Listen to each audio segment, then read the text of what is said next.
berani menyuarakan kebenaran. Di mana gereja pada saat ketidakbenaran itu terjadi, apakah gereja berani menyuarakan kebenaran?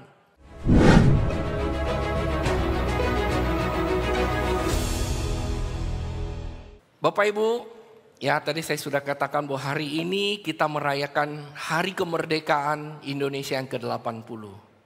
Merdeka! Wah, belum merdeka ini. Merdeka! Sekali lagi ya, merdeka! Ya, oke.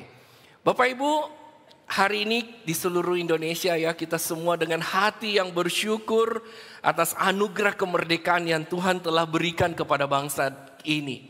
Ya, namun Bapak Ibu, saya rindu sekali di tengah-tengah sukacita kemerdekaan ini, pernahkah kita merenungkan apa arti kemerdekaan itu bagi kita sebagai orang Kristen di tengah-tengah bangsa dan negara ini? Kita tahu Bapak Ibu bahwa kemerdekaan bangsa ini tidak didapat dengan mudah. Butuh perjuangan.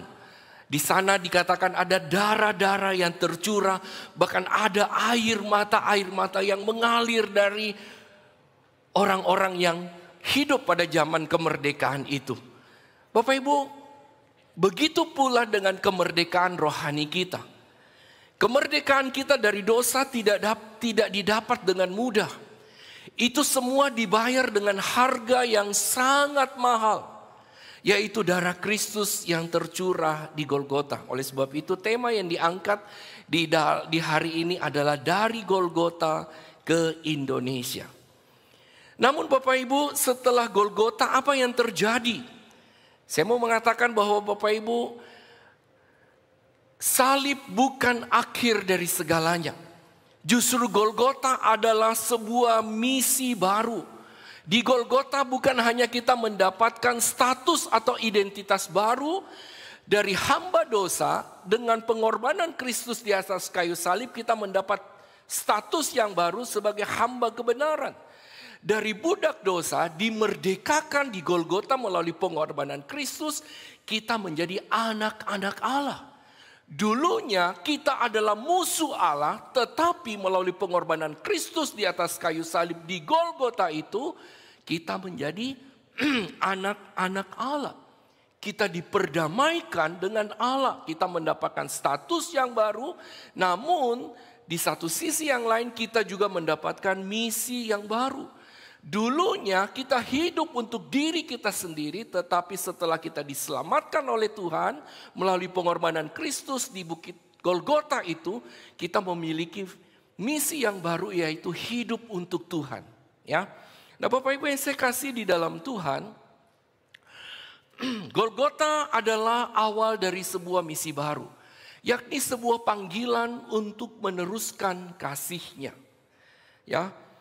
Kristus tidak mati untuk menyelamatkan kita saja, tapi juga memberikan kepada kita sebuah mandat, yaitu sebuah panggilan untuk meneruskan kasih-Nya. Maka Bapak Ibu, dari Golgota misi kasih itu terus mengalir.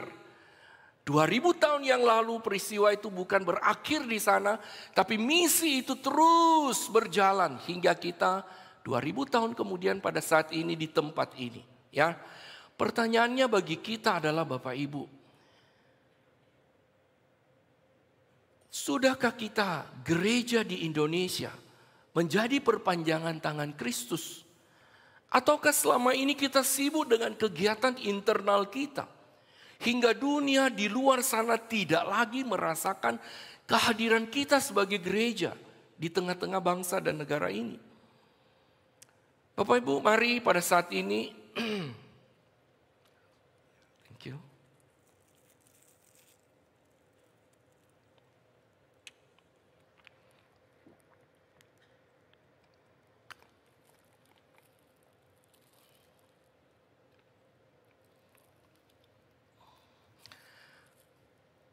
mari pada saat ini Bapak Ibu kita dalami panggilan ini.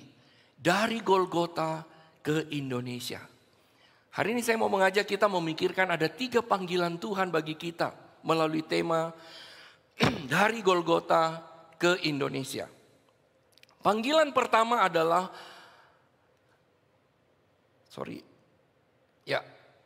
melayani yang terluka bukan sekedar yang terkumpul.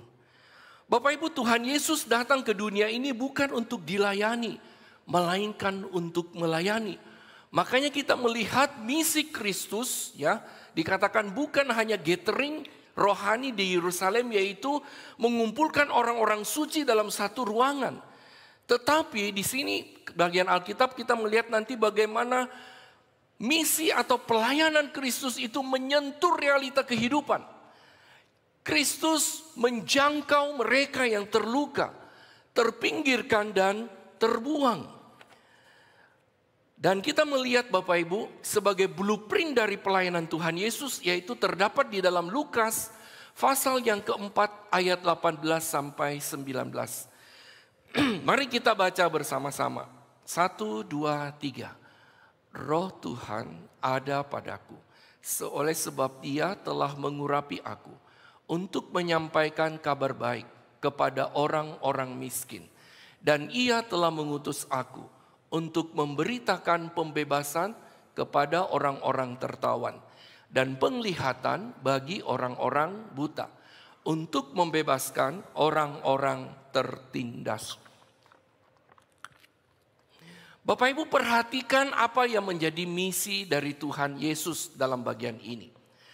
Bapak Ibu, kalau kita perhatikan dengan jelas dalam bagian ini, dengan tegas dikatakan bahwa misi Tuhan Yesus atau misi Kristus itu sangat konkret, ya.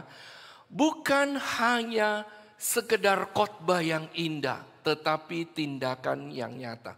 Bapak Ibu, kalau kita perhatikan di dalam Injil Matius pasal 7, setelah Tuhan Yesus mengakhiri sebuah khotbah yang begitu berdampak bagi seluruh sejarah hingga pada hari ini, yaitu khotbah di bukit, ada kesan pendengar yang di sana disampaikan. Orang-orang mendengar khotbah itu mereka begitu takjub.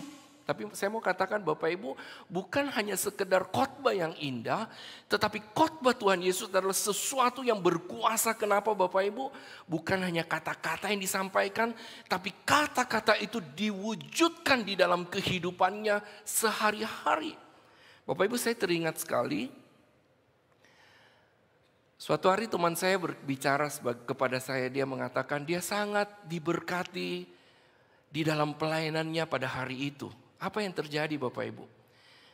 Pada waktu dia khotbah, dia selesai khotbah, seorang tua, ya bapak-bapak tua datang kepada dia dan berkata begini, Muse, hari ini saya sangat diberkati dengan khotbahnya Muse. Kenapa?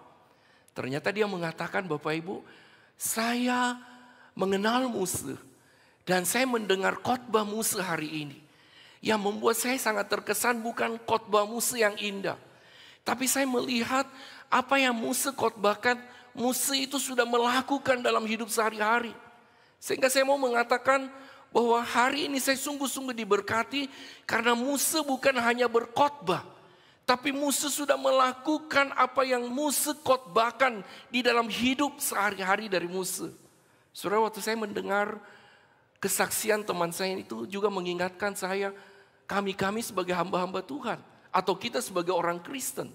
Seringkali kita begitu mudah berbicara tentang kasih Tuhan, berbicara tentang pengampunan Tuhan, Tuhan itu baik. Tapi seringkali Bapak Ibu, kita tidak mempraktekkan apa yang kita lakukan. Beberapa hari yang lalu saya baca sebuah artikel dikatakan anak-anak muda sekarang sangat terkesan dengan khotbah atau kebaktian di gereja bukan hanya melihat atau mendengar khotbah yang indah dari mimbar ini, tapi melihat bagaimana teladan hidup orang-orang Kristen yang ada di dalam gereja. Jadi Bapak Ibu, saya teringat ada seorang teolog mengatakan khotbah yang keras berbicara di dalam hidup kita sehari-hari bukan khotbah dari mimbar. Tetapi khotbah yang keras berbicara adalah bagaimana kehidupan anak-anak Tuhan, orang-orang Kristen di dalam hidup mereka setiap hari. Sebagaimana Paulus mengatakan bahwa setiap kita adalah surat Kristus yang terbuka. Artinya apa Bapak Ibu? Bukan apa yang kita ngomong itu yang hanya diperhatikan orang, tetapi orang sangat memperhatikan apa yang kita lakukan di dalam hidup ini. Jadi kita melihat Bapak Ibu bahwa khotbah Tuhan Yesus bukan sekedar khotbah yang indah, tetapi itu nyata di dalam tindakan hidup sehari-hari. Permisi bertanya Bapak Ibu, apakah selama ini kita pandai mungkin berkata-kata, punya kata-kata yang indah. Kita bisa mengajar anak-anak kita dengan baik, tapi permisi bertanya, apa yang kita ajarkan? Betulkah kita melakukan itu, kita mempraktekkan itu di dalam hidup kita sehari-hari? Nah saudara, bagaimana respon kita pada hari ini? Ya, di tengah-tengah kita ada begitu banyak orang-orang miskin yang membutuhkan uluran tangan. Ada orang-orang yang tertawan oleh kecanduan, mungkin narkotik, mungkin kecanduan handphone. Ada banyak kecanduan-kecanduan pornografi dan sebagainya. Bagaimana respon kita terhadap mereka? Mungkin anak-anak kita, mungkin teman anak-anak kita yang mengalami kecanduan-kecanduan itu, dan mungkin kita juga sendiri. Bapak Ibu, ada ketidakadilan. Ada orang-orang tertindas yang mungkin mengalami bullying, ya, dihina, diolok. Bagaimana respon kita terhadap mereka? Beranikah Bapak Ibu kita melangkah keluar dari zona nyaman kita untuk menjangkau mereka? Atau kita terlalu nyaman dengan gereja yang hanya berfokus pada diri kita sendiri? Tadi di awal saya mengatakan kita bersyukur Tuhan sudah memimpin gereja kita 97 tahun. Tapi kita coba bersama-sama merenungkan sejenak bagaimana gereja kita pada hari ini. Kita bersyukur 2 tahun yang lalu kita mulai menempati gereja ini. Tapi Bapak Ibu permisi bertanya, apakah kita sebagai gereja peduli, peka dengan apa yang terjadi di sekeliling kita? Ataukah kita gereja hanya membangun menara gading yang megah tanpa menyentuh penderitaan orang-orang yang ada di sekeliling kita? Saudara, bagaimana gereja kita pada hari ini? Bagaimana kita sebagai gereja, seberapa kita besar peduli kepada orang-orang yang ada di sekeliling kita? Ataukah Bapak Ibu jangan-jangan gereja kita atau kita sendiri sudah menjadi saluran pipa yang tersumbat? Bapak Ibu, saya teringat sebuah ilustrasi yang indah tentang saluran pipa yang tersumbat ini. Dikatakan Bapak Ibu ada sebuah kota yang dilanda kekeringan. Padahal di kota itu ada sumber air yang begitu melimpah. Tetapi air itu tidak pernah sampai ke rumah-rumah penduduk. Karena ternyata apa Bapak Ibu? Saluran pipanya rusak. Penduduk menderita meskipun sumber airnya ada. Bapak Ibu mengingat hal ini seringkali kita harus jujur mengatakan. Seringkali gereja menjadi seperti itu. Atau kita sebagai orang Kristen seperti itu. Kita memiliki sumber air hidup yaitu kasih Kristus. Tapi kadang kita lupa menyalurkan itu ke tengah-tengah masyarakat sehingga kehadiran orang Kristen seringkali dianggap tidak ada pengaruhnya atau tidak ada dampak apa-apa bagi orang-orang di sekitarnya. Kasih itu hanya berputar-putar di dalam gereja atau berputar-putar dalam circle kita sendiri tanpa pernah mau peduli dengan yang lain. Atau dalam konteks Bapak Ibu, kasih Tuhan itu hanya mengalir di antara kita atau di antara keluarga kita tanpa kita pernah peduli dengan tetangga kiri kanan. Gereja hari ini, bagaimana dengan kita ya? Kita asik dengan kegiatan rohani, sementara di luar sana ada begitu banyak masyarakat yang merasa kering, haus akan air hidup yang kita miliki itu. Kalau Bapak Ibu ingat, saya seringkali mengingatkan diri saya dan kita semua. Di tengah-tengah kondisi seperti itu jangan sampai kita ini sudah mati rasa. Bapak Ibu, waktu kita lihat ada orang menderita di sekeliling kita, orang kekurangan, bagaimana perasaan kita? Saudara, saya tersentuh sekali dengan cerita seorang hamba Tuhan, rekannya. Dia mengatakan dulu waktu dia kuliah, tiap hari dia itu berdoa supaya bisa dapat makan. Saudara, kadang-kadang kalau dia udah dapat makan, teman-temannya tidak pernah tahu. Bahkan teman-temannya sebagian pergi ambil makanannya lagi.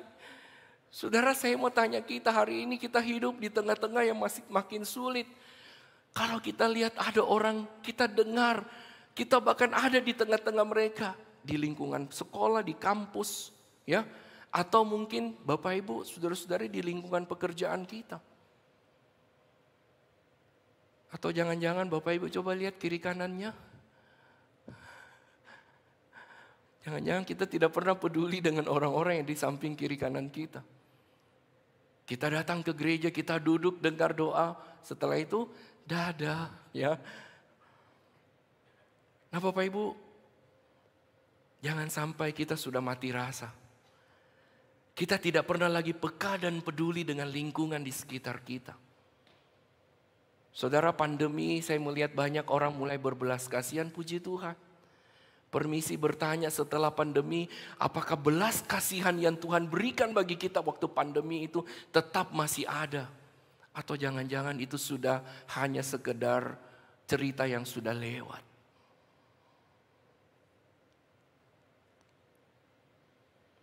Berapa banyak waktu yang kita berikan bagi orang-orang di keluarga kita misalnya? Berapa kita memperhatikan teman-teman kita? Bapak Ibu, panggilan yang pertama kita dipanggil apa Bapak Ibu? Panggilan yang pertama ini Tuhan mengingatkan kepada kita, ya, bukan hanya di dalam circle, ya. Melayani yang terluka bukan hanya sekedar yang terkumpul.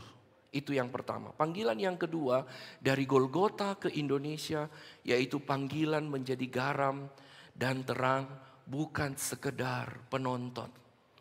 Bapak Ibu, setelah kebangkitan Kristus, ya, kita lihat di sini Yesus tidak memerintahkan para murid untuk membangun gereja yang tertutup.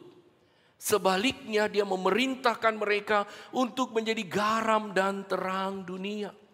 Matius pasal 5 ayat 13 sampai 16 di sana dijelaskan dengan panjang lebar bahwa kita orang Kristen dipanggil untuk menjadi garam dan terang.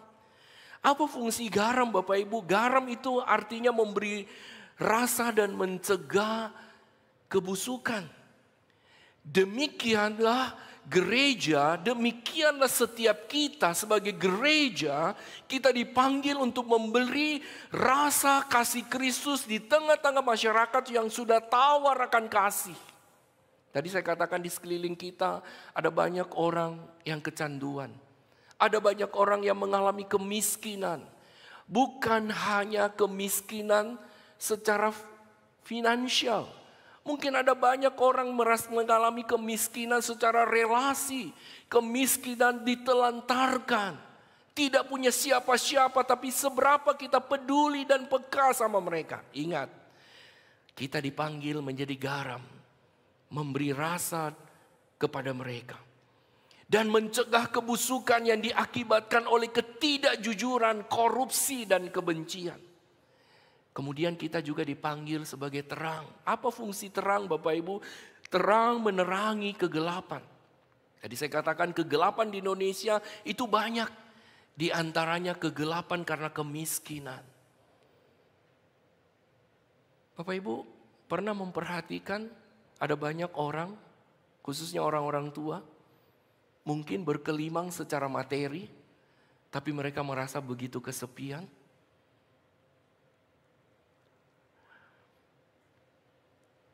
Kemiskinan bukan hanya secara finansial, tapi mungkin relasi. Yang merasakan begitu kekosongan di dalam hidupnya. Karena mereka membutuhkan Kristus. Kebodohan dan ketidakadilan. Bapak Ibu, kita dipanggil untuk menjadi terang. Di tengah-tengah kondisi masyarakat yang seperti ini. Berani menyuarakan kebenaran. Di mana gereja pada saat ketidakbenaran itu terjadi, apakah gereja berani menyuarakan kebenaran? Saya dan Bapak Ibu hidup di tengah-tengah masyarakat, karena kita melihat ada ketidakbenaran yang terjadi di sana. Bagaimana sikap kita sebagai orang Kristen yang mengerti kebenaran itu? Apakah kita mempraktekkan kebenaran di dalam kehidupan kita? Ya, kita dipanggil untuk menyuarakan kebenaran, berani berkata benar, berani membela yang benar, dan tentunya yang tidak kalah penting, berani untuk hidup di dalam kebenaran. Ya, membela yang lemah dan berdiri di sisi keadilan. Bapak Ibu, saya teringat sebuah kisah tentang bintang laut. Dikatakan dalam kisah ini, Seorang anak sedang berjalan di sebuah pantai, dan di tepi pantai itu Bapak Ibu dipenuhi ada banyak, bahkan ribuan bintang laut yang terdampar di pinggir pantai itu. Anak itu mengambil inisiatif untuk mulai membuang satu demi satu bintang laut itu kembali ke laut. Dia melakukannya dan dia terus melakukannya. Tiba-tiba ada seorang pria tua mendekat dan berkata kepada anak ini, "Nak, ribuan bintang laut ini akan mati. Apa yang kamu lakukan tidak akan membuat perbedaan." Namun menarik sekali Bapak Ibu, di tengah-tengah mendengar perkataan orang tua ini, anak ini tidak putus asa. Dia tetap melakukannya. Dia mengambil lagi satu bintang laut, dia lemparkan lagi ke laut, lalu menoleh kepada pria itu. Dia ambil lagi satu dan berkata begini Bapak Ibu, biar yang satu ini sangat membuat perbedaan. Bapak Ibu yang saya kasih di dalam Tuhan, mungkin kita berkata, ya, apa yang bisa kita lakukan dengan masalah di Indonesia yang begitu besar? Namun Bapak Ibu belajar dari kisah ini seperti anak kecil ini ya. Tindakan kecil kita bisa membuat perbedaan besar, minimal satu orang. Betul nggak Bapak Ibu? Daripada hanya ngomong dan tidak melakukan. Kita melihat Bapak Ibu anak ini melakukan tindakan kecil tapi minimal satu orang. Dia katakan dia angkat satu bintang laut ini, dia lempar. Bapak Ibu betul memang Indonesia kalau kita lihat begitu besar atau di hidup di mana kita berada. Kita mungkin dibanding dengan kita sendiri apa yang kita bisa lakukan. Tapi menarik sekali Bapak Ibu, anak ini tetap melakukan dan dia mengingatkan kepada kita satu hal yang penting. Tindakan kecil kita bisa berbuat perbedaan besar minimal untuk satu orang. Saya teringat seorang teman saya berkata begini waktu dia kecil. Dia rindu sekali pelayanan di gereja. Tapi pada waktu itu dia tidak punya uang.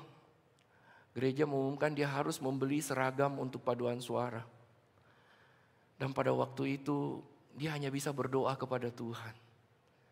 Dan menarik sekali dia katakan suatu hari waktu dia datang kebaktian doa di pagi hari. Ada seorang ibu datang kepada dia dan berkata, "Anak, ini saya kasih kamu." Dia kaget juga. Pagi-pagi ikut doa pagi sebelum ke sekolah. Dia dapat berkat Tuhan dengan diberikan satu angpau. Isinya persis seperti yang dia mau untuk beli baju seragam untuk bisa melayani. Dan luar biasa.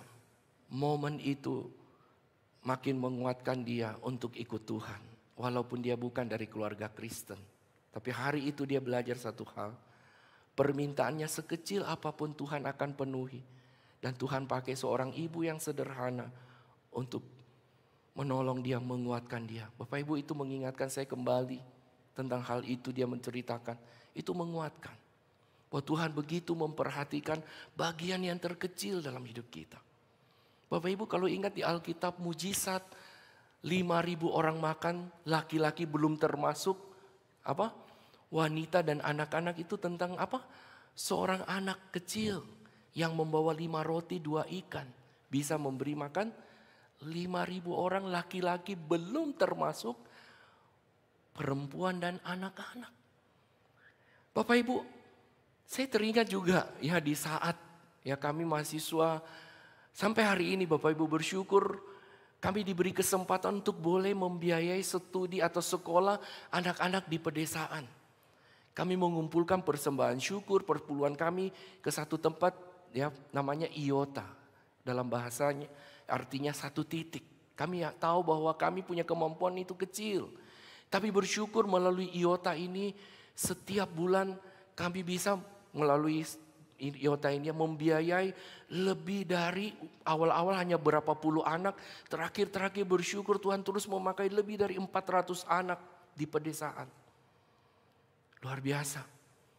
Hal yang kecil waktu kita mau serahkan kepada Tuhan. Tuhan akan membuat itu menjadi luar biasa. Amin. Amin Bapak Ibu. Pada waktu Tuhan memanggil Musa, Tuhan tanya, di tanganmu ada apa? Musa bilang hanya ada tongkat. Tongkat yang biasa-biasa saja. Pada waktu ada di tangan Tuhan, tongkat itu menjadi luar biasa. Nah Bapak Ibu, mungkin kita hari ini bertanya apa yang kita bisa buat sebagai satu komunitas gereja di tempat ini. Saya mau mengajak kita Bapak Ibu, mulai membuat perubahan minimal satu orang setiap minggu. Kalau dalam konteks kita mulai mengenal setiap orang satu minggu. Saya yakin dan percaya hidup bergereja kita ini akan berubah di tempat ini. Amin Bapak Ibu. Bapak Ibu masih ingat di dalam beberapa khotbah saya yang lalu saya selalu mengajak kita jangan duduk setiap minggu di tempat yang sama. Belajar setiap minggu duduk di tempat yang lain. Belajar mulai mengenal satu orang aja Bapak Ibu. Saya yakin dan percaya itu akan berdampak dan berpengaruh dalam persekutuan kita di tempat ini. Amin Bapak Ibu. Amin. Amin. Ya, mulai minggu depan jangan duduk di tempat yang sama. Ya. Saya melihat ada beberapa jemaat sudah mulai pindah tempat. Semoga minggu-minggu mendatang, ya kalau tidak pindah tempat minimal, saya mau katakan begini Bapak Ibu. Datanglah setiap minggu lebih cepat. Dan nanti pada waktu pulang jangan cepat-cepat pulang. Kenal satu orang. Lihat kiri kanan, depan belakang, bisa lihat? Coba lihat. Ya. Nah kita buat perbedaan, berbuat sesuatu yang berdampak itu mulai dari satu orang. Ya, oke. Yang ketiga, yang terakhir, apa yang menjadi panggilan kita dari Golgota ke Indonesia, yaitu panggilan mewujudkan iman yang terwujud, bukan iman yang mati. Mari kita baca sama-sama Yakobus pasal 2 ayat 17. 1, 2, 3. Dengan tegas mengatakan apa? Demikianlah juga halnya dengan iman. Jika iman itu tidak disertai dengan perbuatan, maka iman itu pada hakikatnya adalah mati. Ingat Bapak Ibu, iman yang kita miliki, ayat ini memberi ketegasan bagi kita. Harus terlihat. Kita tidak bisa hanya percaya dan berdiam diri. Kita harus bertindak. Ya, kita dipanggil untuk menjadi agen perubahan dimanapun kita berada. Bukan hanya di gereja, tapi di sekolah, di kampus, di circle komunitas kita. Ya saya tahu Bapak Ibu di sini ada banyak komunitas, mungkin jogging, mungkin sepeda, mungkin lagi ada beberapa di tempat-tempat fitness dan sebagainya. Dimanapun kita berada, di sekolah, di kampus, di circle pertemanan kita, di lingkungan hidup, masyarakat di mana kita ada. Ya, baik di perumahan, ya maupun di perkampungan mungkin kita ada di sana. Mari kita berperan ya dikatakan di sana dan juga di lingkungan pekerjaan kita. Kalau hari ini selama kita datang ke tempat kerja hanya datang duduk setelah kerja pulang, mari kita belajar. Mungkin pada waktu istirahat, pada waktu istirahat siang makan, kita coba cari satu orang, kita kenal dia, kita beritakan Kristus kepada dia. Ya di sini dikatakan, mari kita menjadi agen perubahan dimanapun kita berada. Bapak Ibu saudara-saudari, kadang-kadang kita berpikir menjadi agen perubahan itu begitu sulit. Hari ini saya mau mengajak kita belajar. Mulai dari hal yang sederhana. Mulai dari hal yang kecil. Ya, yang pertama be kind. Milikilah sikap yang baik. Sikap hidup yang baik. Saudara, kadang-kadang orang tidak mau dekat dengan kita mungkin karena selama ini kita punya sikap kasar. Betul enggak? Lihat orang ya, saudara saya lihat di gereja mungkin juga ya. Katanya datang ke rumah Tuhan lebih berbahagia daripada 1000 hari di tempat lain.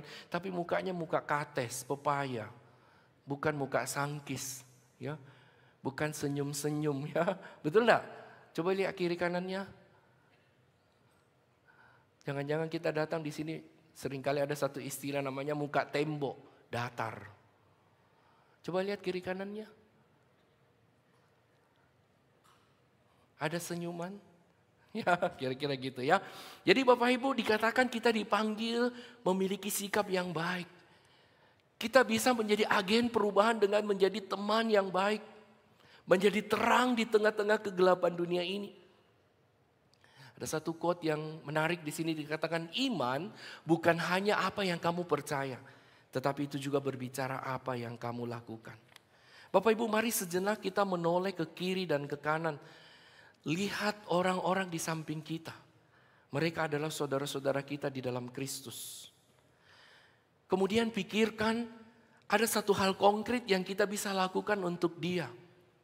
Ya, misalnya senyum, sapa, ya. Kemudian doakan, ya. Itu yang kita bisa lakukan bagi orang-orang di sekeliling kita. Dan saat ini coba kita renungkan sejenak bagaimana dengan orang-orang yang di luar sana. Apa yang kita bisa lakukan? Ya. Apa yang kita bisa lakukan untuk mereka? Saudara, mungkin kita bisa menolong tetangga yang sedang dalam kesulitan. Mungkin kita bisa membuat perubahan dengan berani berkata jujur di tempat kerja. Berani menunjukkan identitas atau integritas kita sebagai anak-anak Tuhan di tengah-tengah mereka. Mungkin kita perlu menyisihkan waktu untuk berbagi dengan mereka yang membutuhkan.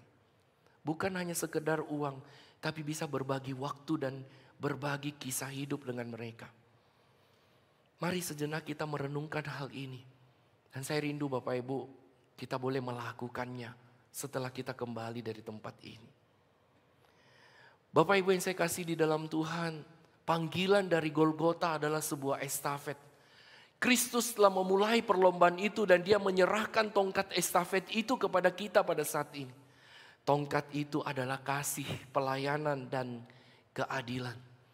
Apakah kita akan menerima tongkat estafet itu atau kita membiarkannya itu jatuh? Apakah kita akan menjadi gereja yang hanya sibuk dengan diri sendiri? Atau dalam konteks kita yang lebih sempit, sebagai orang Kristen yang hanya memikirkan diri kita sendiri tanpa pernah mau peduli dengan orang-orang di sekeliling kita. Mari bangkit, ya. Golgota bukan akhir sebuah cerita, melainkan awal dari misi kita. Kita dipanggil untuk menjadi gereja yang hidup, yang berdampak dan berani keluar dari tembok-tembok gereja kita. Dan membawa kasih Kristus kepada dunia ini. Dan sebagai penutup saya mau mengatakan bahwa gereja yang hidup bukan gereja yang dipenuhi dengan orang saja. Tapi gereja yang hidup adalah gereja yang penuh kasih dan tindakan nyata. Maukah kita menjadi gereja yang hidup Bapak Ibu? Kerinduan kita 97 tahun Tuhan sudah menyertai gereja kita. Biarlah kita boleh menjadi gereja yang hidup, berdampak bagi masyarakat di sekeliling kita. Kita sudah berapa tahun dimerdekakan oleh Kristus dari dosa, menjadi orang Kristen bertahun-tahun. Biarlah itu juga menjadi tekad dan kerinduan kita. Sebagai ucapan syukur kita kepada Tuhan, menjadi orang Kristen yang hidup, yang berdampak bagi orang-orang di sekeliling kita. Amin Bapak Ibu. Mari kita berdoa.